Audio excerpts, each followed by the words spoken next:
This week, we get a live-action glimpse of the Clone Wars in Episode 5 of the Ahsoka series. We also talk about the first episode of Netflix's One Piece adaptation. Welcome to the Infinite Taylorverse.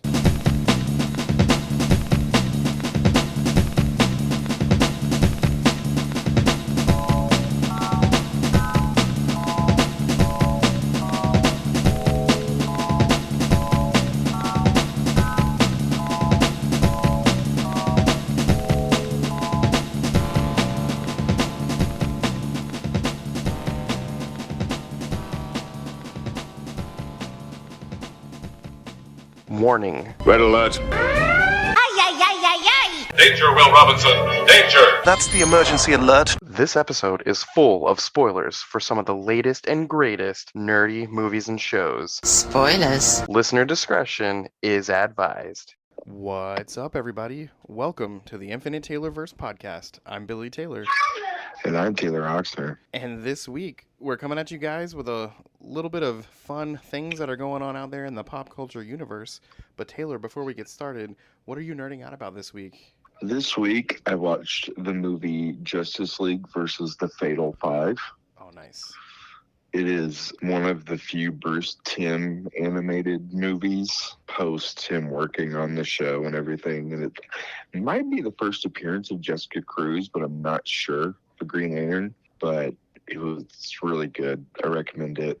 Starboy's amazing in it. You know, Mr. Terrific's really cool to see him like as a prominent role in a movie as well. So it's really, really good. And like they use all of the voice actors from the Justice League show. And plus they also have like Miss Martian, the kid version. It's just, there's a lot of like really cool DC stuff. It's like a Justice League that you don't always see. It's the Justice League that's like, hey, there's 2 or 3 guys who are always in the Watchtower. And then, you know, they have random people who they take care of and whatnot. And Batman's the one who's like training Miss Martian. And it's really funny because he's grumpy and she's like the exact opposite. So there's a little play there too. That's pretty cool. That's awesome. Yeah, I remember liking that one. Yeah, it's really good. It's definitely not for kids, kind of like his Harley Quinn Batman movie. It's definitely like more aimed at adults for sure. People who grew up with the cartoon and then just kept growing, you know? Yeah. It's nothing egregious or anything, just, you know, language and innuendo, things like that. Yeah. Well, let's see. My nerding out this week, it almost feels like a cop-out because it's something we would have talked about anyway, but I have to say that Episode 5 of Ahsoka was so mind-blowingly good. I've probably watched it about 7 times in the past week. I'm not even kidding. It is so good. It made me so emotional at certain parts, both happiness and the touching moments that it kind of symbolized. And man, I can't wait to jump into talking about it. But yeah, that was my nerding out for the week. And I guess let's go ahead and just jump straight into it. What did you think about that episode, man? This was the first, well, I guess no, that's a lie. Episode 4 was the first episode where I felt like I was in it and I knew everything that I needed to know. And then, you know, at the end of episode 4, presumably she dies. Yeah. And then you see Anakin in the space between worlds or whatnot. And the whole finishing of her training, that was really cool. Clone Wars stuff was cool. Seeing the little girl version of her again was kind of cool. Yeah. Seeing Anakin like go back and forth, which made me, and I had a question, and maybe it explains it better in Rebels, but is that actually Anakin? Or is that a manifestation of what's going on in that place? That should actually be Anakin. I loved the symbolism, the visualization of him going back and forth, because as much as he is Anakin, he was Darth Vader, and both of those beings are part of who he is. The first time it flickered back and forth, I was just like, oh, that's awesome. And kind of like you said, seeing the Clone Wars battles happening, that was an actual snapshot or whatever from an actual episode in season 1, one of the first battles they were in together. And so it was crazy seeing it live action. And like you said, seeing the child version of her going back and forth, it was so cool. Just the dialogue that they had between the two of them. And this is a major side note, but The young girl that played her was also the young girl that played young Gamora on Guardians of the Galaxy. Or I guess that was Avengers Infinity War, wasn't it, when we saw young Gamora? Because he was getting the stones and we saw the flashback. I thought it was the beginning of Endgame. It was one of those Avengers movies. I think you're right. And Because it doesn't show his story until the second movie, right? I think you're right. Well, okay. The first movie is all about him getting the stones and then them almost beating him, and then they don't. Maybe it wasn't the very, very end of Infinity War, because he does the snap, and she's like, "What did it cost you?" And he says, "Everything." Oh, yeah. Does that seem right? Yeah, mate. I'm about to watch it. It's my next Marvel movie coming up on my rewatch, so I'll let you know. But anyway, that young Ahsoka girl played young Gamora, and she was also the daughter on the recent Barbie movie, so she's kind of getting some work. That's pretty cool. It is cool. But yeah, there was so much going on there, and it's funny because I looked at Emily and said, if he tells her, let's complete your training, I'm going to lose my mind, and literally seconds later, he says, all right, it's time to complete your training, and I was like, I knew it! And I don't know, when they were fighting, and he was not holding back, and neither was she, which was awesome, because if you go back to Rebels, there's an episode where she literally wails into him and just breaks his mask and everything when he's Darth Vader, and she says, I'm not going to kill you, and the battle they kind of turn and go away from each other. But in this episode, when it gets towards the end, and he's like, all right, back to it then, you have two choices, live or die, and they start fighting, and he looks all Sithy with the yellow eyes, and his saber turns red, and it was really cool when they were up close and personal with each other for a brief moment. Ahsoka, her eyes kind of flickered yellow for a second, but they didn't stay that long. And to me watching it, that was kind of like, look, I'm powerful. I can do that too. I could be a Sith, but I'm not going to because I'm choosing not to. I'm way above all that stuff. But you didn't choose that. You chose to give in. And that's the way I interpreted it. And at the very end, it was kind of like she passed that test, and her stuff is finally over. And that whole confrontation, she kind of needed it to get over it, get over what happened to Anakin. It doesn't mean it's going to happen to her. And another little symbolic thing was after she woke up from that sleep she was in, she put on all white. And I don't know, it was like a purification thing.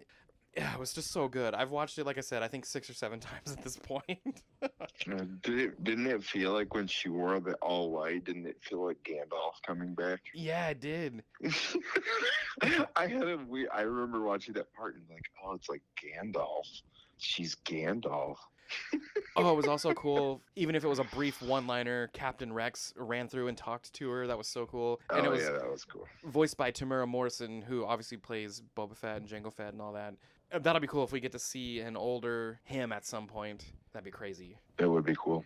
But yeah, the episode was so good. I cannot wait to see what happens this week. As of you guys listening to it, obviously you've already seen episode 6, but we're waiting for it and we're super pumped and super excited. Oh, yep, we are. A couple other things I thought were cool were Jason Syndulla, Hera's son. His whole connection to the Force was super powerful. He could literally sense and hear what was going on with Ahsoka with the lightsaber battle and everything, and I thought that was super cool. Yeah, like from like super, super far away. Crazy far away. Yeah, not even the same plane or whatever. Yeah, so I think he might be a key character going forward because it felt like that, the way they entered him in. I don't know whether I would say it was ham-fisted, but it definitely was very much in your face on purpose, it felt like. Yeah, and it makes me think of two things. One, I wonder if we'll see his father as some kind of a Force ghost before this series is over, who was voiced by Freddie Prinze Jr., and the character totally looked like Freddie Prinze Jr., so that'd be kind of cool. Yeah, that would be cool. And two, if he becomes this, powerful young Jedi, if he winds up in that school that Luke puts together, and then Kylo Ren kills all those students of Luke, what if, that's his eventual fate? That would kind of suck. Yeah, hopefully that's not the case, but yeah, we really don't know. But then the episode ends with Ahsoka communicating to the Purrgil, which is one of those things that we've only ever seen Ezra Bridger do that. So she talked to them through the Force, and he, opened up his mouth all Pinocchio style and took him on a journey. Can't wait to see what's next. Yeah.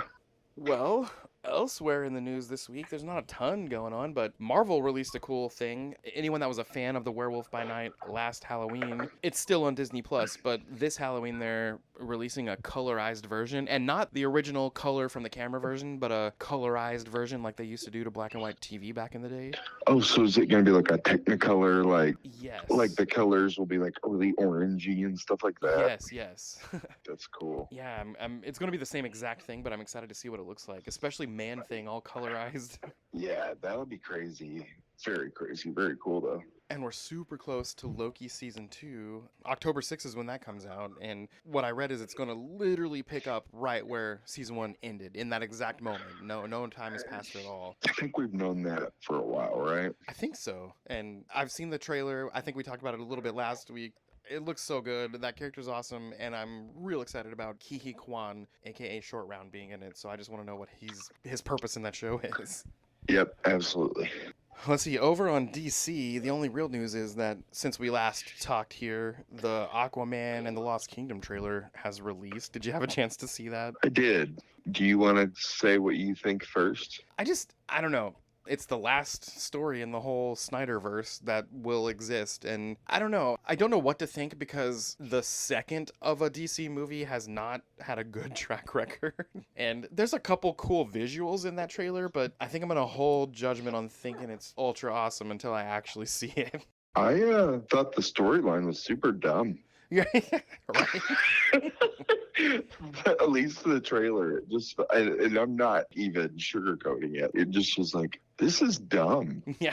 It's just like, we've seen this movie before. And they're making Orm, like he's going to go back and have Ocean Master help him with Black Manta. I don't know. It just feels so dumb.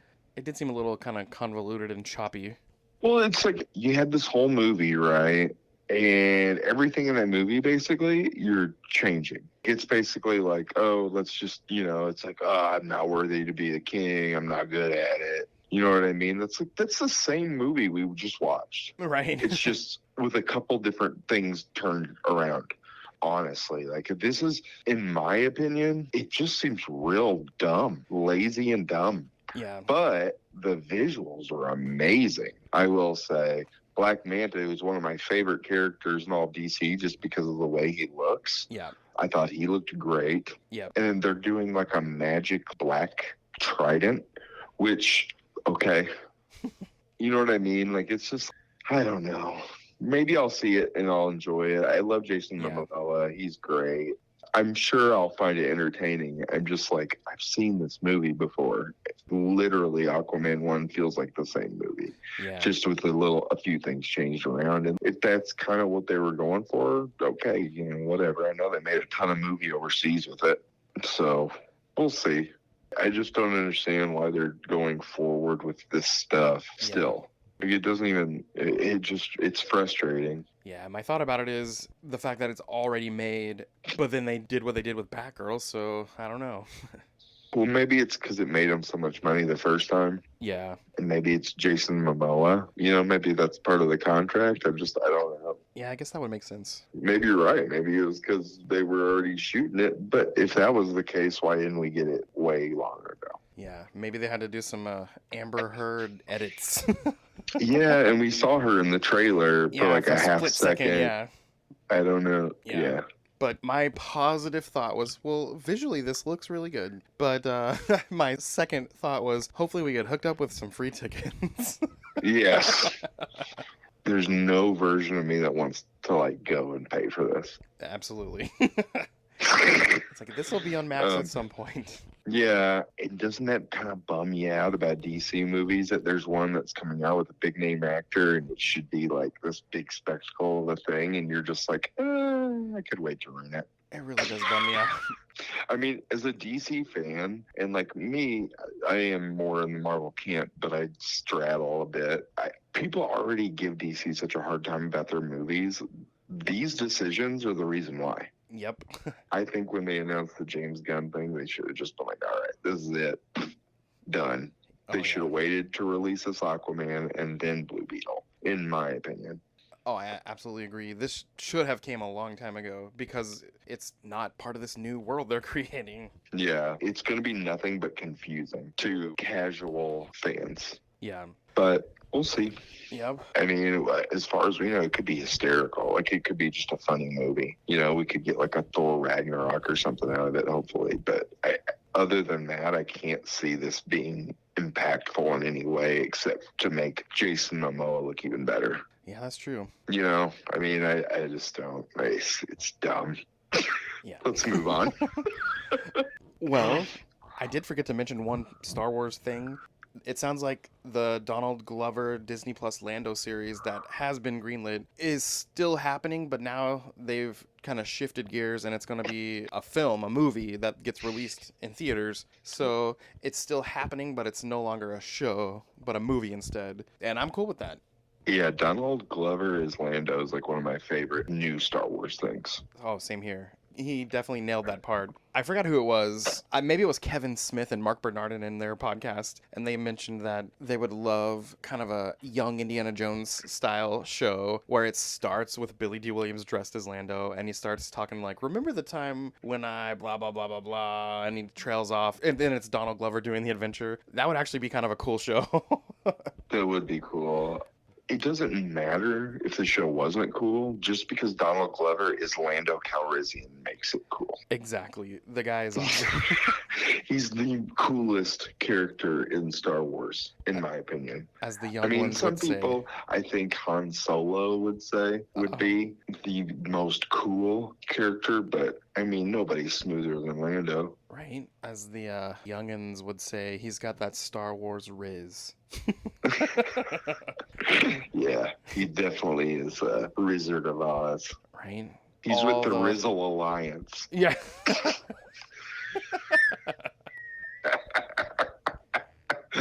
Oh, did you see that amidst all the SAG-AFTRA strike stuff that The Rock has returned temporarily to WWE? I have like they have a clip already on YouTube of it, and I have it saved. I haven't watched it. I was waiting for Lauren. Yeah. Because it's The Rock. He's like the most electrifying person in show business when it comes to the millions and millions of Rock fans. Right.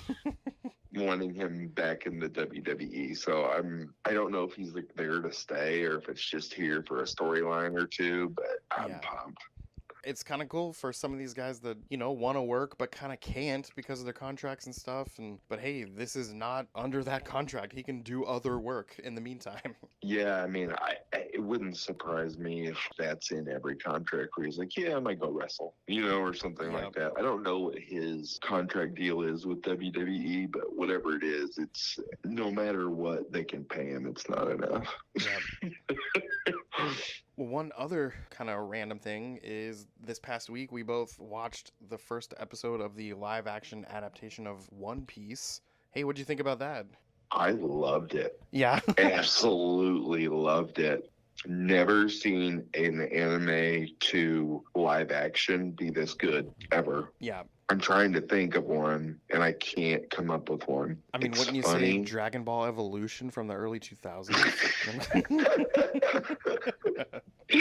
Oh, man, that's a bad movie. That's a JK LOL for those of you who thought I was serious. Yeah, if you ever want to just have a bad time for no reason and you're a Dragon Ball Z fan, go watch the movie. Yeah. And it's like an hour and 15 minutes. It'll be, something. But funny story. I've never watched it. I have not seen it. Have you not? I have not seen it. Oh, man, I'm half tempted to knock you out, strap you to a chair, and make you watch it.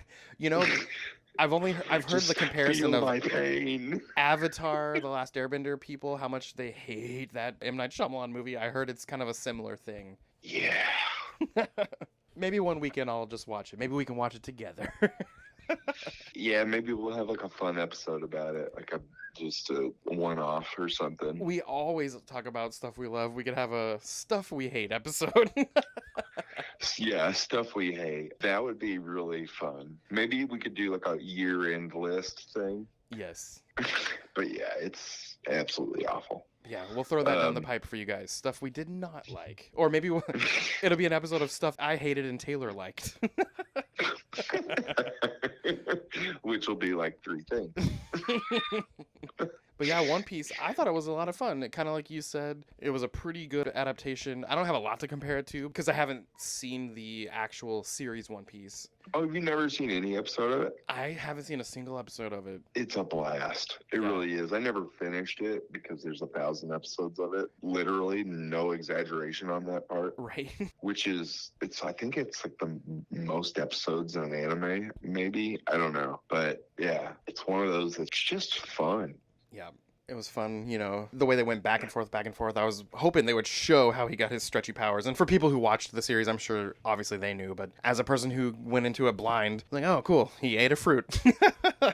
Yeah. And maybe we gum learn more fruit. about it down the road, too. And maybe there's other people with abilities. And I don't know. It was a lot of fun. Yeah, just keep watching is all I'll say.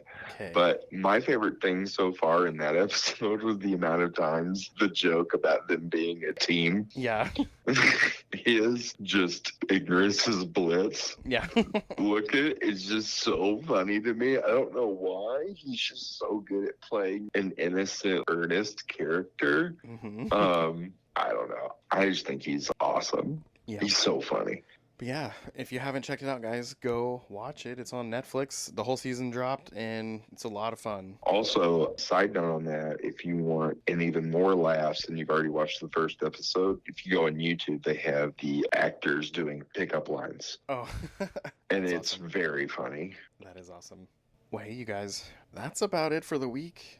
Make sure to come back next week and we'll gather all the fun stuff going on out there in the pop culture universe. We'll talk about the next episode of Ahsoka, the next episode of One Piece, and all the other stuff coming our way. But as for us here at the Taylorverse, I've been Billy Taylor. Yeah, Taylor Oxner. And come back next week. Same Taylor time, same Taylor channel. Adios. Bye.